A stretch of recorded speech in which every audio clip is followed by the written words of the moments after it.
സുബഹി നമസ്കാരം ജമാഅത്തായി പള്ളിയിൽ പോയി നമസ്കരിക്കുന്നവർക്ക് ആ രാത്രിയിൽ മുഴുവൻ നിന്ന് നമസ്കരിക്കുന്നതിൻ്റെ പ്രതിഫലമുണ്ടാകും. സുബഹി നമസ്കാരത്തിന് പള്ളിയിലെത്തി നമസ്കരിക്കുന്നവർക്ക് നാളെ പരലോകത്ത് വെച്ച് അള്ളാഹു സവിശേഷമായ ഒരു വെളിച്ചം നൽകുമെന്നാണ്. നിങ്ങൾ സുബഹി നമസ്കാരത്തിന് പള്ളിയിലെ ജമാഅത്തിനെത്താത്ത ആളുകളാണെങ്കിൽ നിഫാക്കിൻ്റെ വാതിലിനരികിലാണ് നിങ്ങൾ എത്തുന്നത്.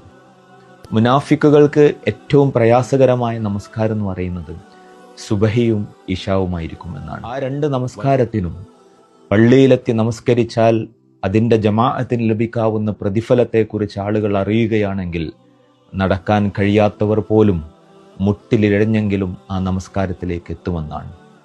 നിങ്ങൾ സുബഹി നമസ്കാരത്തിന് പള്ളിയിൽ പോയി ജമാഅത്തായി നമസ്കരിക്കാത്തവരാണെങ്കിൽ ഇബ്ലീസിന് നിങ്ങൾ എളുപ്പം കീഴടക്കപ്പെടുന്ന ഒരാളായി മാറുന്നുണ്ട്. സുബഹിൻ്റെ സമയത്ത് എണീക്കാതെ കടന്നിറങ്ങുന്നവരുടെ ചെവിയിൽ ഇബ്ലീസ് മൂത്രമൊഴിക്കും എന്ന് പറയുന്നൊരു ഹദീസുണ്ട്. അത്രയും ഇബ്ലീസിന് പാകപ്പെട്ട ഒരാളായി പെട്ടെന്ന് തന്നെ ഒരാളായിട്ട് മാറിക്കഴിയും എന്നുള്ളതാണ്. രാത്രിയും പകലിലുമൊക്കെ ഇറങ്ങുന്ന ചില മലായിക്കത്തുകളുണ്ട്. ധാരാളം മലക്കുകൾ ഭൂമിയിലേക്ക് ഇറങ്ങും. അവര് ഒരുമിച്ച് കൂടുന്ന ചില സമയങ്ങളുണ്ട്. അത് സുബഹിയുടെ സമയവും അസറിൻ്റെ സമയവുമാണ്. ആ സമയത്ത് നമ്മൾ പള്ളിയിലുണ്ടാകുമ്പോൾ ആ മലായിക്കത്തുകളെല്ലാം നാളെ പടച്ചോൻ്റെ മുന്നിലെത്തുമ്പോൾ നമ്മളുടെ നമസ്കാരത്തിന് സാക്ഷ്യം പറയുമെന്നാണ്.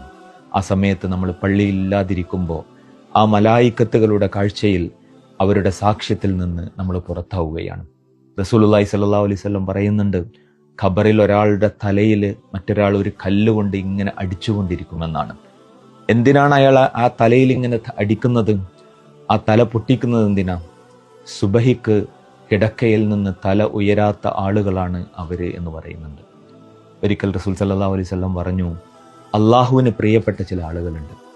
ആ കൂട്ടത്തിൽ ഏറ്റവും പ്രിയപ്പെട്ട ഒരാൾ എന്ന് പറയുന്നത് രാത്രി കിടക്കുന്നിടത്ത് നിന്ന് അയാൾ തൻ്റെ വിരിപ്പിൽ, തൻ്റെ പുതപ്പിൽ, തൻ്റെ വീട്ടിൽ, തൻ്റെ മക്കളോട്, തൻ്റെ ഇണയോടൊപ്പം സുഖനിദ്രയിലായിരിക്കെ നമസ്കാരത്തിൻ്റെ സമയമാവുകയാണ്.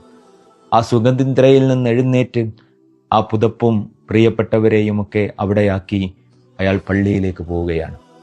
അള്ളാഹു സുബ്ഹാനഹു തആല മലക്കുകളോട് പറയുമത്രേ, അതാ നോക്കൂ, അദ്ദേഹം എൻ്റെ പ്രീതിക്ക് വേണ്ടി എൻ്റെ കയ്യിലുള്ളത് ആഗ്രഹിച്ചുകൊണ്ട് മറ്റെല്ലാത്തിനെയും വിട്ടുകൊണ്ട് അയാൾ അതാ പള്ളിയിലേക്ക് പോകുന്നു എന്നത്.